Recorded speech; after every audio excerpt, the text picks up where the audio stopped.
flag me if you guys have a question. So everybody comes in and says, hey, you guys going out of business? What's going on? Your nursery looks empty. Well, we are a seasonal nursery. We are open year-round except for like a week of Christmas. But there are changes that go on. Deciduous trees kind of move out. Evergreens move in. Evergreen shrubs, we kind of get ready for Christmas. We do living trees instead of cut trees. We just really want to promote planting a new tree. So we get all different sizes in for the Christmas season. So last week we got 4 trucks in, which is really, yay! Seasonal, the pansies, the mums are here, snapdragons, all of that stuff. We've got some beautiful Arizona ice, Cypress that just came in. So we'll talk about all of that and a lot more too. So starting with the trees, we're going to talk about this beautiful Oregon green pine. This one is a kind of a neat pine because it gets about 25 feet tall and only 10, 12 feet wide. So for smaller yards, it's a good evergreen tree for you. A lot of the evergreens get like 20 or 40 feet tall and 20, 25 wide. So if you have a smaller yard, it's a great one to put in there. Green foliage, easy to care for, very drought tolerant. Pines are very, very drought tolerant. We have in some new Vanderwolf pines, which is this guy here. And this is a wonderful pine for a couple of reasons. It's got beautiful color. And it's one of those pines that you can actually hug. When you say you're a tree hugger, this one you can actually do it with. But this tree, I actually have a love-hate relationship. This guy does not like water. So I had a customer the other day that planted it, and then we actually got a monsoon, and because we got rain for like 3 weeks straight, his tree died. So if you are looking at this tree, I would warn you to put it somewhere where it's out of that monsoon flow, or really be careful. Monsoons are easy to deal with because we can't really fight Mother Nature, but we can help it out a little bit.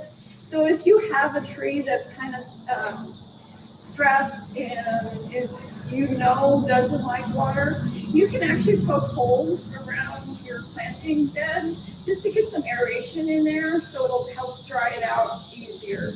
Now, if it's raining every day, sometimes that doesn't help, but at least it gets a couple hours of new airflow down there. So whatever we can do to help that, that's good. What's the name of that one? This is a Vanderwolf pine. The other thing is really, really important when we plant. A lot of people are from the valley. We don't plant the same as we do down in the valley. Down in the valley, we make deep, deep wells. And if you do this up here, you will have problems during our monsoon because you're going to rot the root crown.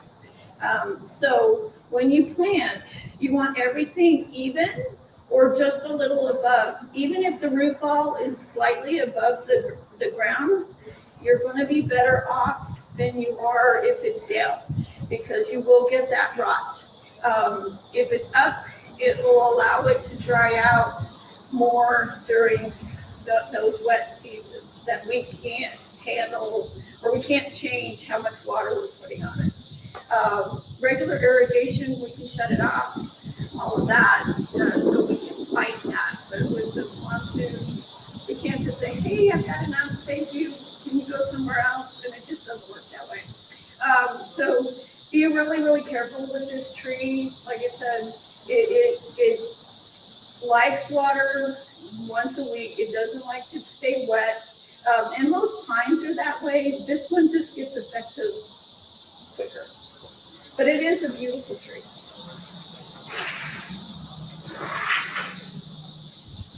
So, do either of those hurt their needles as bad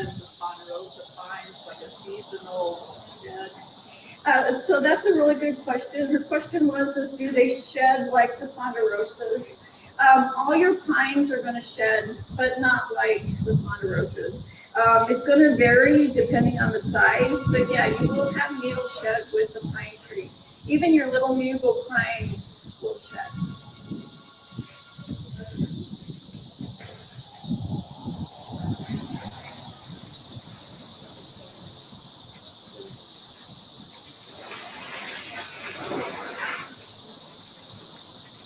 Okay, so we're going to talk about some drought-tolerant trees right now. This guy here is a beautiful desert willow. His name is Sweet Bubba. So what they did was they crossed the Sweet Katie desert willow with the Big Bubba desert willow. And Big Bubba actually has the seed pods, whereas Sweet Katie does not. So this tree is going to be the same size as Big Bubba, but it won't have the seed pods. So it'll have those beautiful pink flowers, but you won't get the bean pods that come off of it. So it won't go to seed all over the place. These are really, really drought tolerant once they're established once a week, every 10-day watering. Happy camper. How big do they get? About 20, 25. They are slower growing. But they're beautiful. They bloom all summer long. So it's a great flowering tree. And they have a nice sweet smell about them. What about snow? I'm sorry? Snow? Snow?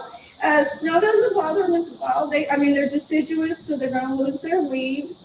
So they'll be sticks in the winter. But a beautiful tree. One of the last ones to actually get leaves on it. So it's a great one. It's 25 feet. It's just a baby. I do have some timeless beauties that are about this tall over there. They're in a 15-gallon bucket. If you want a bigger, one that's more established to get started. What color flowers? I'm sorry? What color flowers? Bright, like a burgundy pink flower. It has. This is a Arizona blue ice cypress. So like the Arizona cypress, this is pretty native to this area. These just have this beautiful, unique, pretty blue, icy blue color. Really drought tolerant. Once a week watering, you'll get better growth out of them if you continue to do that. But once they're established, which is like after completely 5 years, once a month, every 3 week watering is pretty much all you have to do with these. They're very, very drought tolerant. And how tall do those get? This will get about 20 feet tall, and he's a little bit more narrow than the regular Arizona, so they get about 10, 15 feet wide. And they smell really good. This guy here, or this girl here, this is a Joan Leonetti live oak. So live oak is evergreen.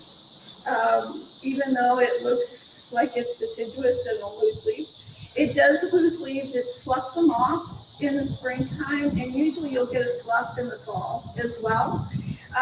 But this tree will get in that 20, 25 foot tall and about that wide, but it's actually a regular tree. It's not like the scrub oaks that you see that, are just bushy. If you want to see what it'll look like when you guys leave, there is a tree in the corner in front of the store. From here, it's on the right, but that is a live oak down there. So it'll stay nice and green, but it actually looks like it's got leaves, so it's really nice. Very drought tolerant. It can handle our winters. Really great tree.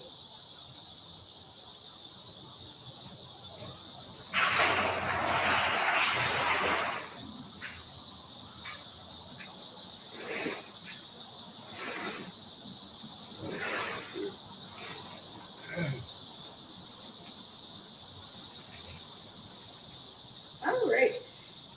Spruces. And we do have a variety of different colors and sizes. So this is just a regular Colorado blue spruce. He's a little bit on the grain side, which tells me that our water has a lot of pH in it. So we need to put some sulfur on him to bring that color back to him. They will get about 40 feet tall, about 20 wide. This is not a tree that you want to put right next to your house, at least unless it's 20, 25 feet away, because you want to save room for its spread. A lot of people will put these, they're really slow growers, I don't have to worry about it. But the person that moves in after you will have to worry about it. So kind of be kind. And also, if you want to be fire-wise, you never want to plant a spruce right next to your house.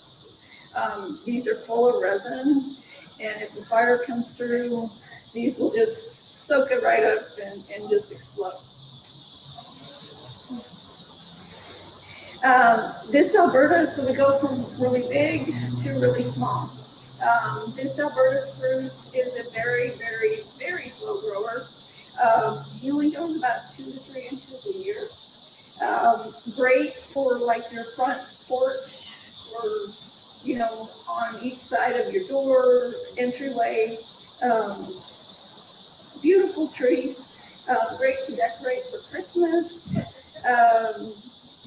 Really good tree. The only thing you have to pay attention to is sometimes this will get spider mites.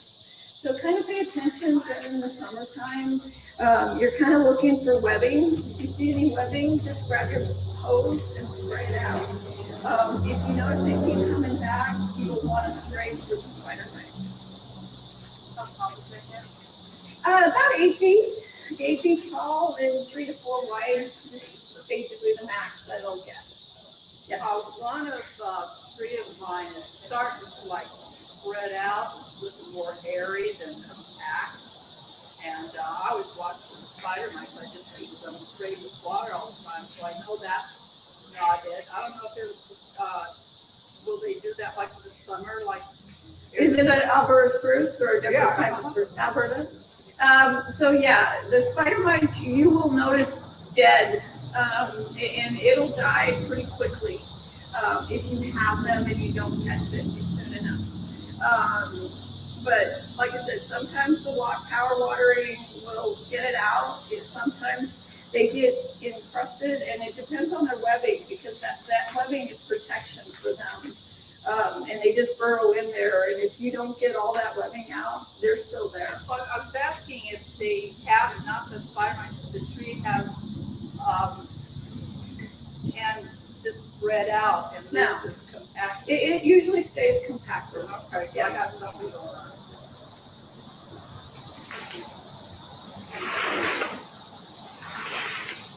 Okay, and this guy here, this is a beautiful autumn blaze maple.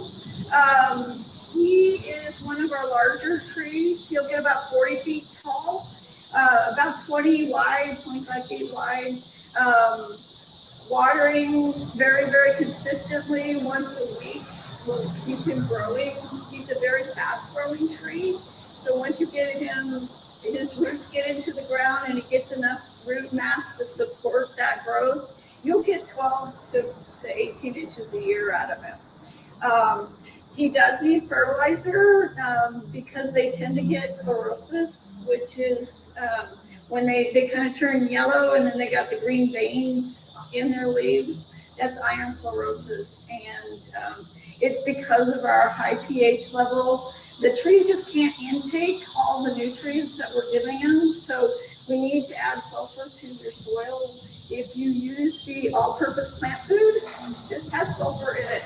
That's why it's been formulated for this area, because Ken knew we needed to combat that pH level. So if you use this consistently, you will not get iron chlorosis. Okay.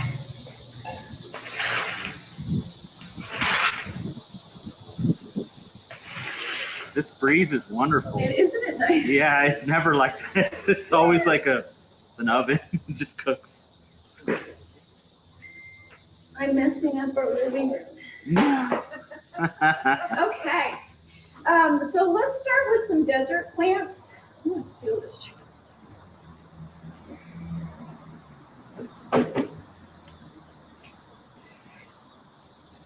Some desert and some very drought tolerant plants. We have gopher plants. Yay! We haven't had gopher plants all year. So excited about that. All right. So this selection is for you folks that are looking for more drought tolerant plants. You can do a really nice landscape with a combination of different yuccas. This is a soft leaf yucca. This is the straight up Texas red yucca. This one will get about 4 or 5 feet wide, and it does have kind of a stalk that it, if you keep pruning the bottom leaves off, it'll just keep going up and up. And then they do have really, really pretty white flowers on top of them. Spectacular specimen in your yard. Easy care. Once every 10 days, every 2 weeks, watering once they get established is all you need. A little bit more getting them established for the first 6 months or so. You just kind of want to keep those roots moist but not wet because it is a yucca. Too much water will go south.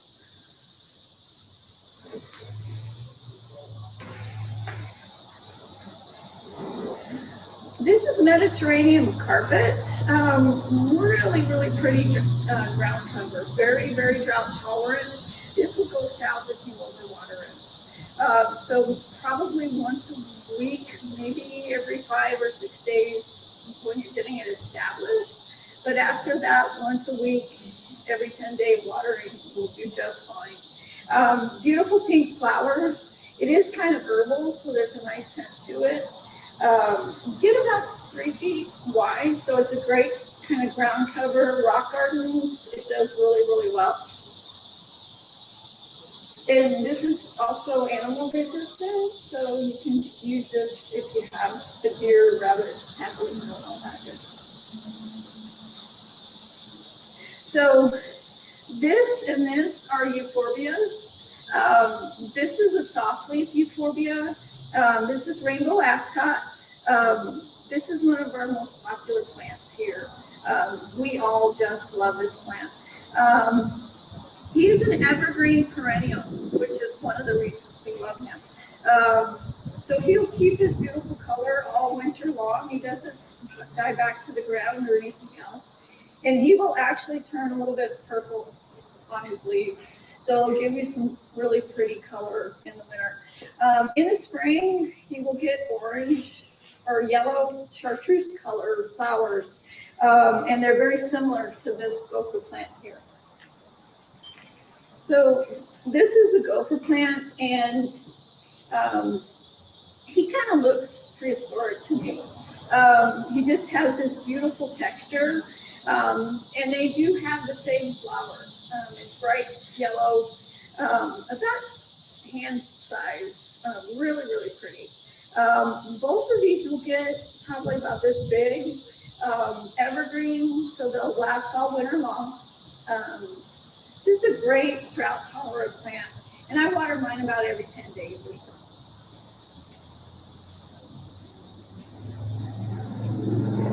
Sedums are another succulent or another drought tolerant plant that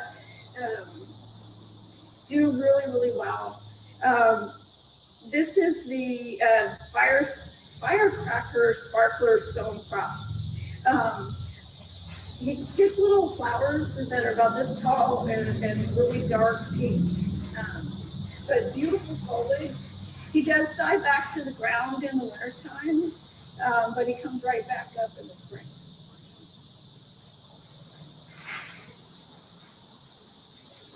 Okay. Anybody have questions about desert plants? No, I love that. The stone crop? Yep. Yep. I have mine in a big pot. They just do it really awesome. Are there some of them that the rabbits like more than others? Well, the thing with the stone crop is that usually things don't eat them until they start getting desperate for water. They're just full of water, so they are birds. My birds will eat these and just pick off weeds because of the water. Javelinas, don't put these in if you have javelina because you're just saying, hey, dinner buffet is open. Come on in and see me. So yeah, be careful with those for that reason. Are they full sun? Yes, they are full sun. Alrighty. We are going to go to shade for a little bit.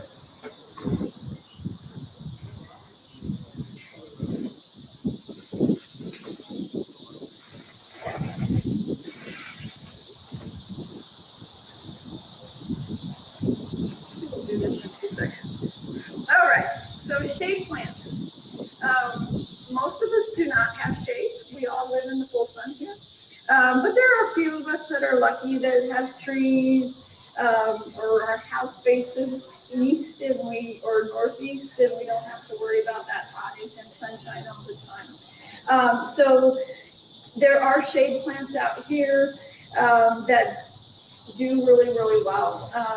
Some of these actually, if you look at the tag, it'll say full sun, partial shade.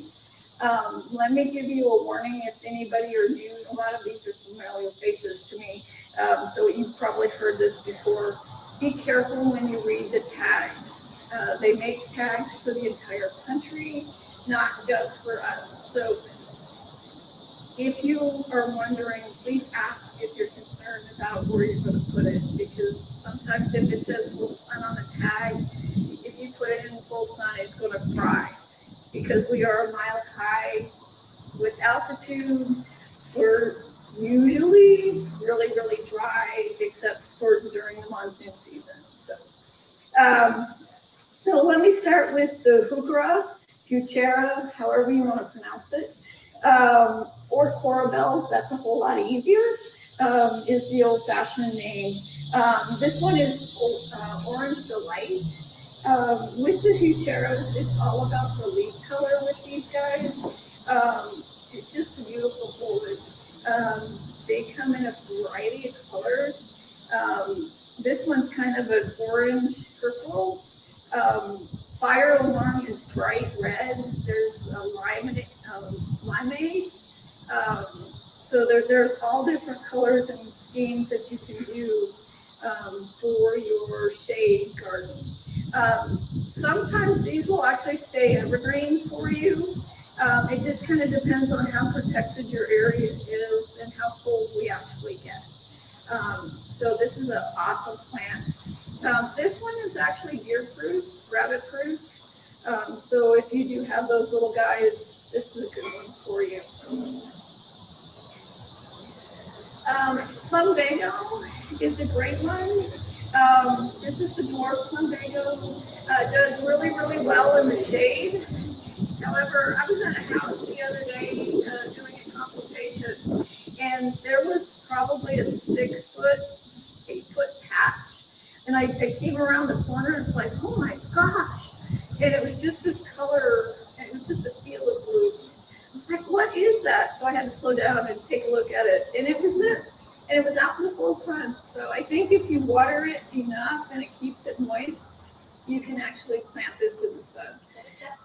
Dwarf plumbago, but you will have to keep it moist. If you go on the drought tolerant side, it probably will burn up for you. How tall is that and how wide does that get? Usually, I mean, the tag says it gets like 18 inches tall and wide. So I imagine that 6-foot patch had quite a few of them in there. But it is a great ground cover, and it does bloom all summer long. So, great little plant.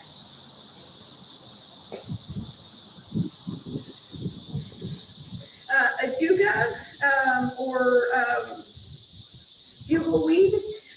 These come in a variety of different colors as well.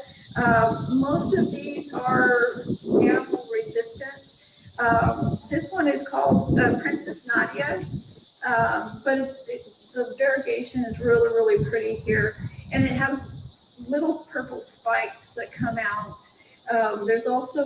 black scallop, which has a really dark, fat leaf that also loves the shade as well. What's that called?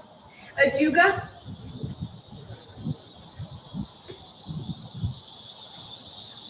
Hostas. Everybody loves hostas. So these are definitely a shade plant. Deer and rabbit. This is featured on their buffet list. So do not plant them if you have those two critters wandering around in your landscape. And grasshopper and snail, something ate mine up. I don't Yeah. know. So yeah, snails are notorious for that. And you wouldn't think here in the desert that we would have a lot of snail issues, but because of the shade, the soil stays moister, so we do get the snails in those particular areas. There are ways to combat the snails. So if you want one and you have those issues, we can take care of it that way. They have these really pretty flower spikes. These are old ones. It needs to be pruned. But really light lavender purple flowers, so they're really, really pretty. Most of them will get about 2 or 3 feet wide. Some of them will even get bigger and taller. I've seen them 5 feet tall. So they do get in different locations, different sizes. And this one comes in a variety of different colors as well. This one's kind of variegated. There's a lime green one that's called guacamole. And then we do get some blue, what's it called? Blue ones that have a more blue tint to their leaves, that have really fat leaves. Can't you just keep them as house plants if you don't have any shade? You can. So a lot of your shade plants you can use as a house plant because the lighting is a little bit more conducive. They do kind of like to go through that season, so I don't know exactly how that would work. But yeah, if you can keep them protected through winter, they would be just fine. I just don't have any shade. Yeah. I love it. This is a kaleidoscope abelia. This is actually a smaller shrub. It's 2 to 3 feet tall and white. Really pretty foliage. You can see kind of the variation of leaves. And the more sun it gets, the darker or the more the colors will stand out. This one also gets a little trumpet pink flower on it. So it's really, really pretty. This is actually a sun and a shade plant. I've seen it in the full sun and it does just fine. I've seen it in the shade and it does fine there too. So it's kind of multi-tasker. What's the name of that again? Abelia. And this is kaleidoscope because of the colors that changes too.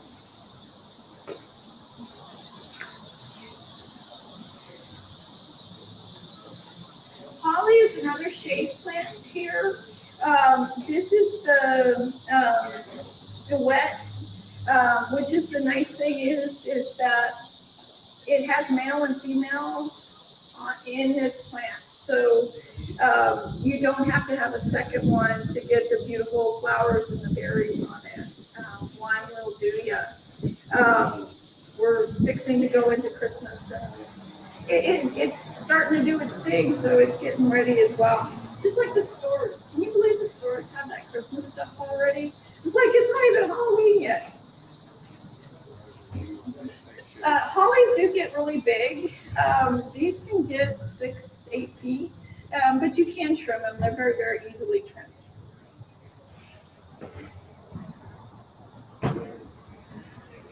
And this is a mountain fire purus. Also, we call these lilies of the valley because they do have those old-fashioned lily of the valley flowers, like we used to see the bulbs. And it smells amazing.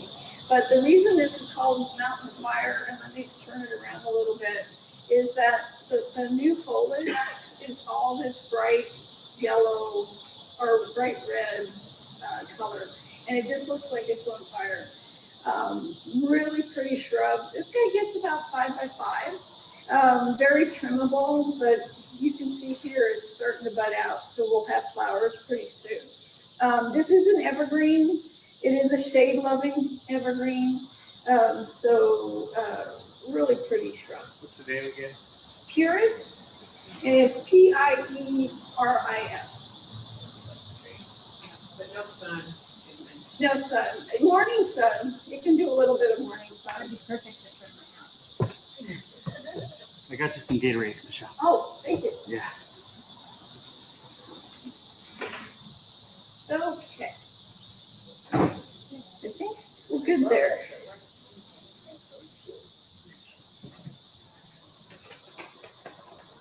I forgot a drought tolerant plant. Let me go back a couple of steps. This guy here is a verbena rigida. Back to the cactus area. Very drought tolerant. Blooms all summer long. These really pretty pink flowers. Mine started out like this 2 years ago, and I've got a patch that's this big. He gets watered once a week, whether he likes it or not, and he's doing just fine. So very, very easy to grow plant. Let's go. Seasonal color. So seasonal color, you'll see a lot of the fall right now. Fall is in the air. The mums are fabulous fall plants. They are perennial. They wake up in the spring and you kind of get this little green mound. In June, they get a little bit taller.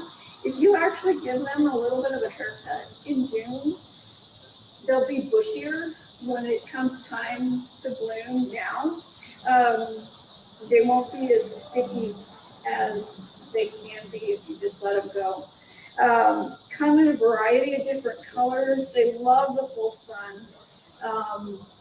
They are supposed to be resistant to animals, but I had deer that came through and did some. They did my June pruning for me, but they look great now. Thankfully, they didn't go all the way down. When your first initial bloom is done, go through and just kind of give it a little bit of haircut. You don't want to go too far because down in here, you will see new buds coming out. And it'll just keep blooming until we get a serious frost. This guy can take probably a 25 degree and still bounce back. But once we get in the 20s or teens, he's probably going to die. And keep those seeds. The birds, I had a ball this winter enjoying my birds eat my seeds off of this. All the little finches, they just tear this guy up, and it's just really fun to watch. We are in the cool season annual crop. So the snapdragons, the stock, pansies, violas, all of that stuff is out right now. And I've actually found it, which I'm so happy for. So all of that stuff will do really, really well. And surprisingly, it does last through the winter. It slows down as far as its bloom time a little bit in that December, January, because that's our coldest part. But it doesn't die.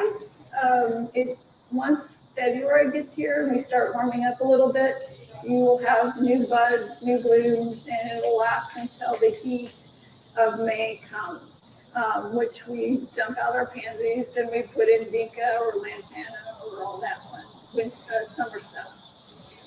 So if you want your house to look really good, all your summer pots are probably starting to look really sad. Some of mine are. Now's a good time to switch it out. Give them a little bit of time to get in the ground. If you try to do planting like right in November and we really get cold, they won't have time to get roots in the ground before it really does get cold. So try to get them in as soon as you can, and that way you can enjoy them longer throughout the season. Pansies, vegetables. we get an extra season of cool season vegetables here. So if you like have a summer garden that is fading out, my tomatoes are looking really sad, my cucumbers are done. It's time to pull all that stuff out and get some new stuff planted. Beets, lettuces, cabbage, broccoli, spinach, all of that stuff is easy to plant right now. Onions, you can do onions, leeks. So all of that stuff is back over here. So enjoy your fall garden and get everything planted.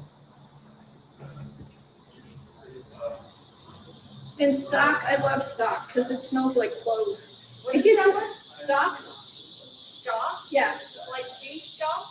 yeah. Okay. Well, it doesn't smell like beef stock. It smells like pumpkin pie, but it smells amazing. So if you put that right next to your door, you can, for a window, when you open it up, it's great. Calendula, this guy needs water. Calendula is an animal that likes the cool season. This guy is an annual, but it goes to seed very, very easily. And he will just keep popping up everywhere. So if you have a spot that you just don't mind flowers just popping up, this is a great one to have because they really love to go to seed. This is a echinacea, which sounds really weird, but they've actually crossed an echinacea and a rudbeckia to give you better flowers and a sturdier plant. Great fall color. It is a perennial, so it will come back. It is on the resistant list. I've had bunnies munch on my coneflowers, but they haven't munched on this. So I'm very hopeful, at least yet, they haven't messed with this too much. So can they be cut flowers? Her question was, can they be cut flowers? Absolutely. Because I got a stash of daisy and cut them, and they never came back. And a lady here had one in her basket, and she just loves daisies. And she said, "You don't cut out the daisies; they won't come back." Well, it depends on how far back you cut them, because they are meant to be cut flowers. The daisies are on the cut flower list. But you don't, I mean, when you cut them down to your stalk here, and then they'll rebloom because you do deadhead them to keep that bloom going on and on. Is that an annual or a perennial? It is a perennial. It will come back year after year. All right.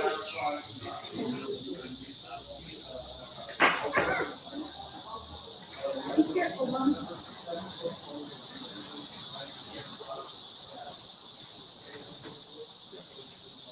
Fall is grass season as well. This is called redhead, and it's really funny. My manager in crime, Amy, she's redhead, and we were teasing her about she hates grasses, but this one is really pretty, and it was like, you've got to love this grass. It's named after you. This is actually a fountain grass. So if you guys have ever been up here in the summertime when all the annuals are out here, and that really pretty purple plumy grass, it is an annual. This one actually will come back year after year. So this is a perennial grass.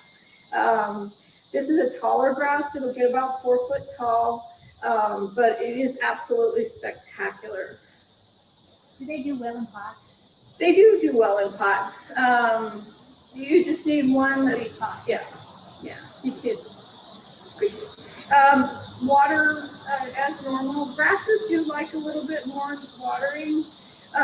We also have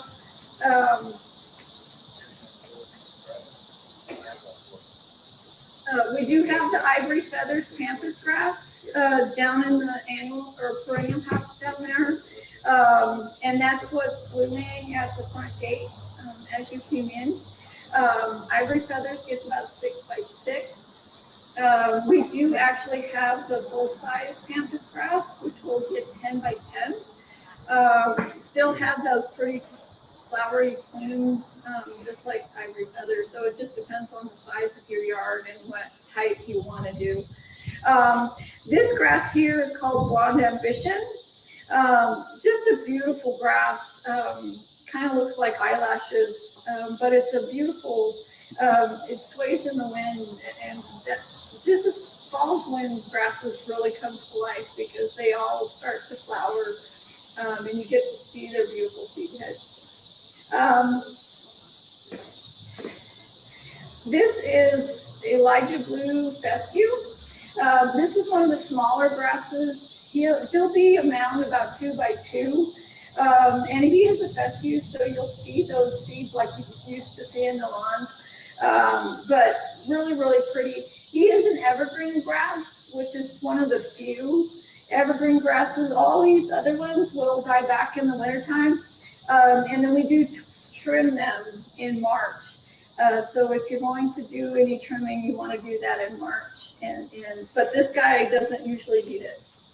Just keep watering it throughout the winter and you'll be good to go. So your pampas grass and the redhead is in March? I'm sorry? Your pampas grass and your redhead you trim back in March? Correct. The ground? Correct. I usually give it an 8-inch spread. It kind of depends on how big and bulky it is. But one trick when you are doing your pampas grass, if you take a rope and tie it kind of in the middle, really tight, and then do your head trimmer, it'll be easier to clean up because everything will be all tied up together. I got a quick question. Sure. All right.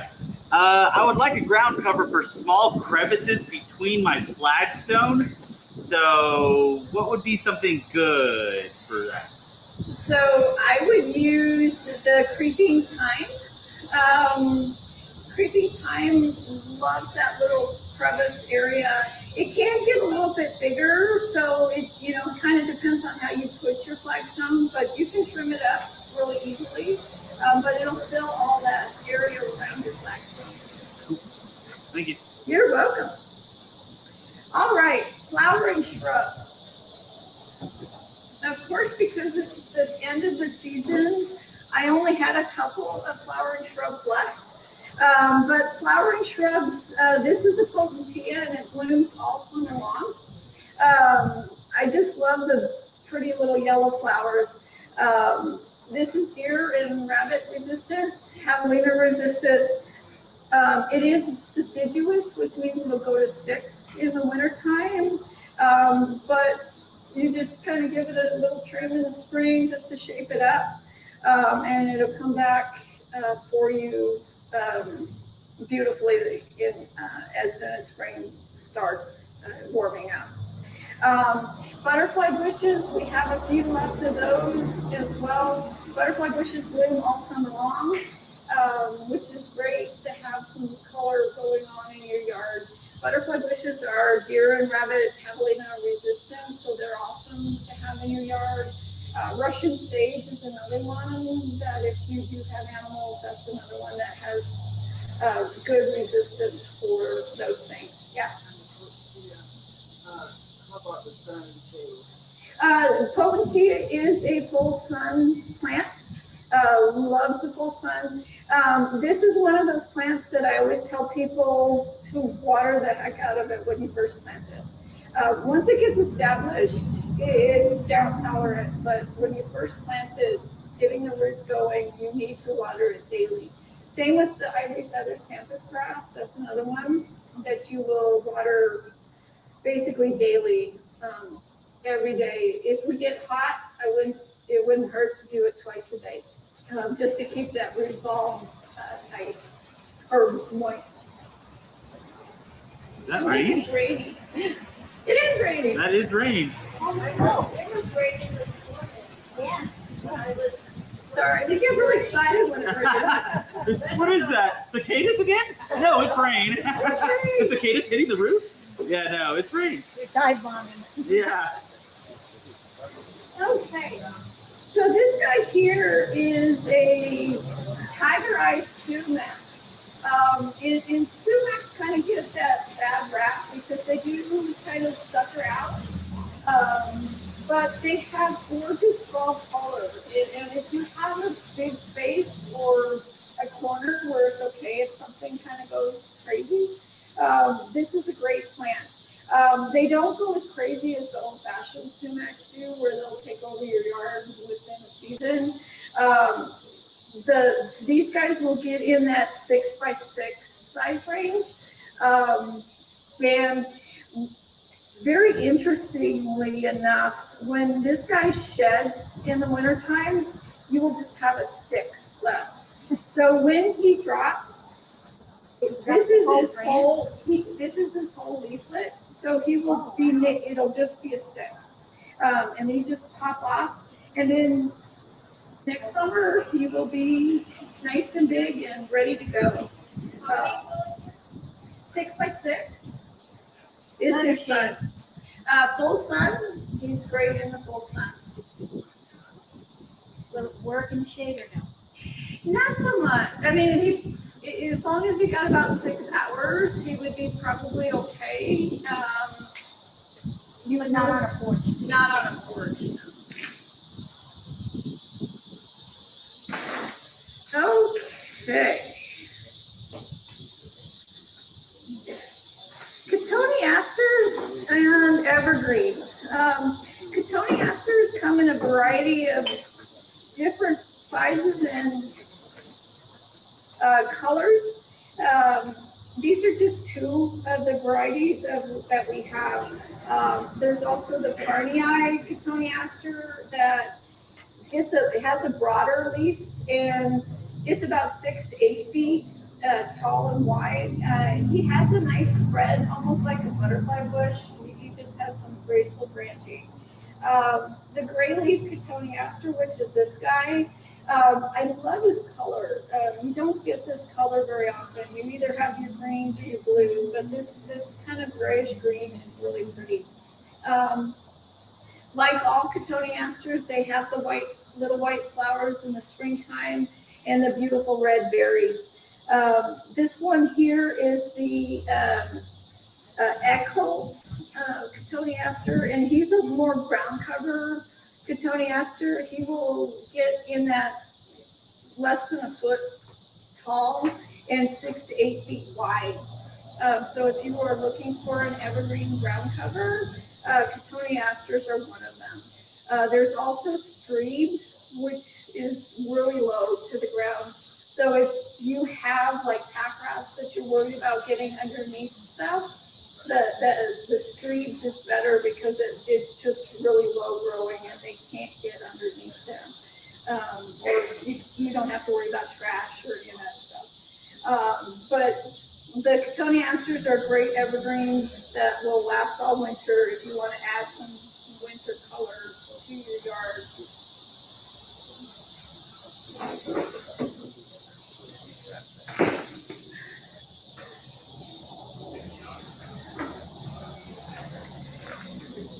More evergreen shrubs. So most of us have just kind of rock landscapes, and we need some winter color, which is why we're starting to bring in some of the evergreen trees and shrubs, because they keep their beautiful foliage all year round. This is a Silver King euonymus. He will get about 6 feet tall and about 3 wide. If you are in a deer and rabbit area, please do not plant him because they will come and eat him. Boxwoods, on the other hand, these are great for those areas. Nothing messes with this guy. He is disease resistant. This is winter gem. He'll get 5 by 5. He kind of has a gold tint to him in the wintertime, which is really kind of pretty. But there's also a green mountain boxwood that gets 6 feet tall and 3 feet wide. So if you're looking for a little bit of height in your yard, that's a great one as well.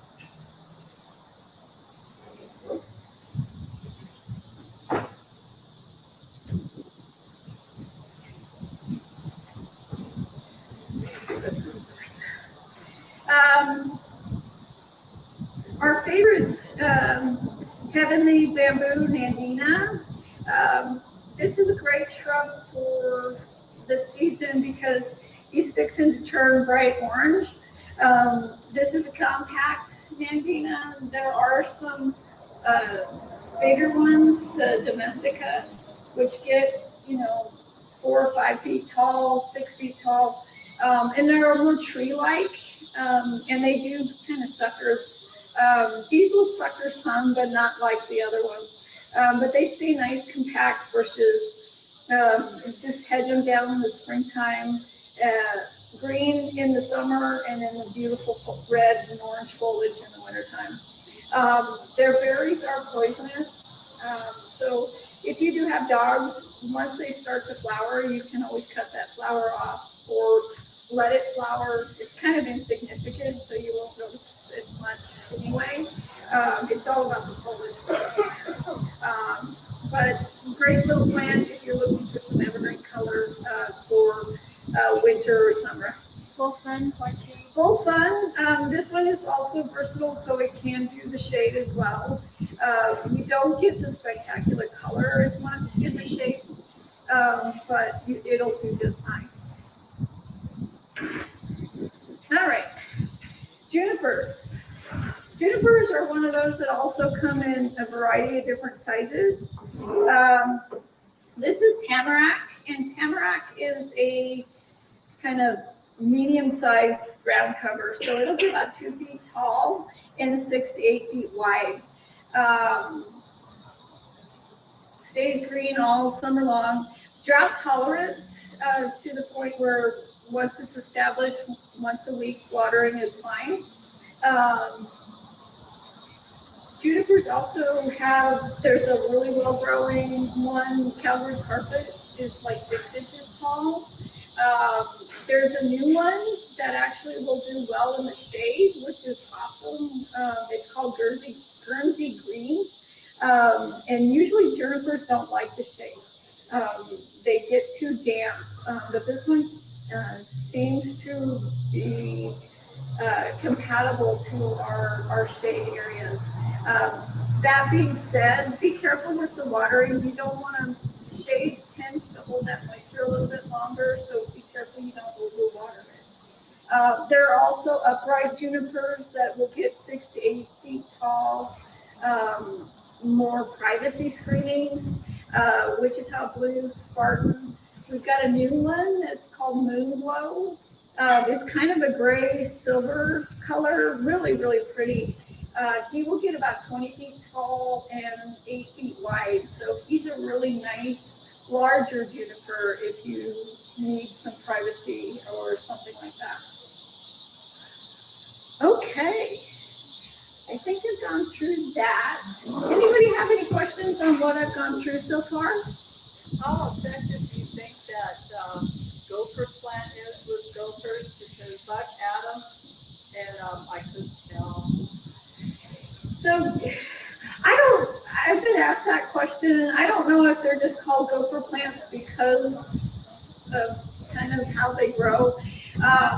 Because of the Euphorbia sap in them, that's why the gophers don't like it. It is very toxic. So I would imagine they do.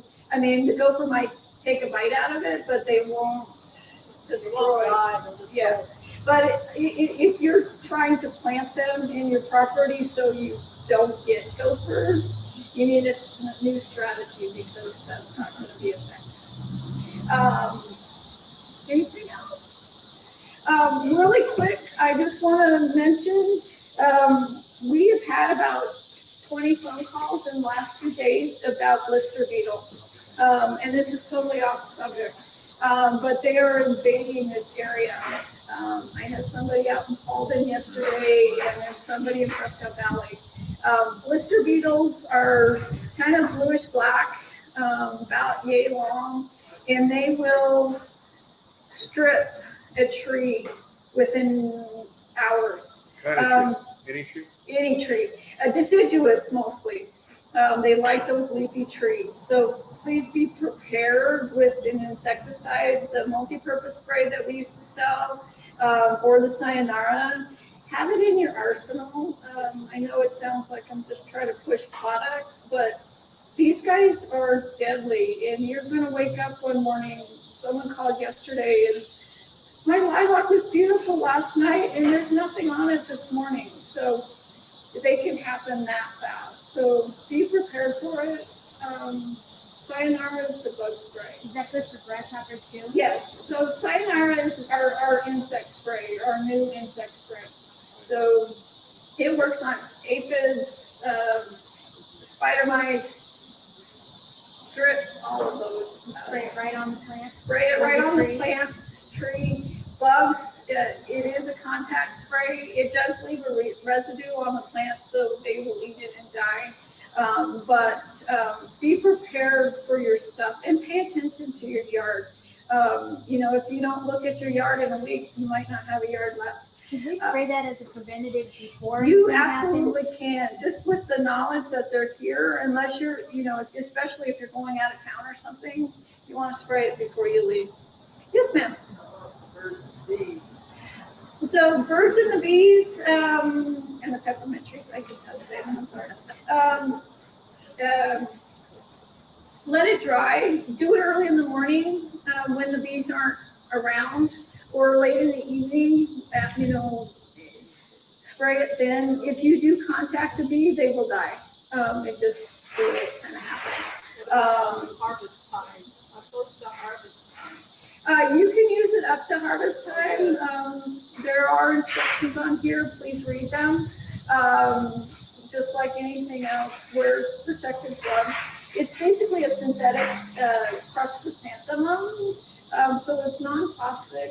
Wash your fruit and vegetables just like you would if you were bringing them home from the store, like you would normally do, but it is non-toxic. That also comes to spraying trees with a different kind of. Yes, so it does come in another, it's actually a ready-to-use hose and sprayer too. All right, anything else? Yes, ma'am. Behind food, the all-purpose plant food. Should we be fertilizing next month? Yes. So going into October, we're into our Halloween. So if you guys are new, we fertilize 3 times a year: Easter, 4th of July, Halloween, and then our evergreens do get a Christmas or New Year's application, whichever holiday you want to go with. Like I said, this has the sulfur in it, so it keeps things going, lowers our pH. So if you use it regularly, you shouldn't have any problems with that stuff. And just like it's on the bag. Just like it's on the bag. It's not, if you go a little over or under one way or the other, it's not going to hurt anything. It is slow release. So you're all set to go. Yes, ma'am.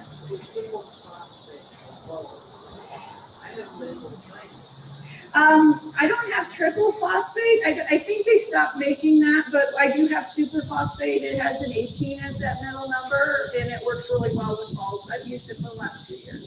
Super phosphate. So when your blue spruce turns green, what are you gonna do to make it blue again? The aluminum phosphate, or aluminum sulfate, sorry. Getting all my scientific terms. Aluminum sulfate, yeah. It's down there, it's got picture of hydrangeas and things on it. So it just helps lower the acidity.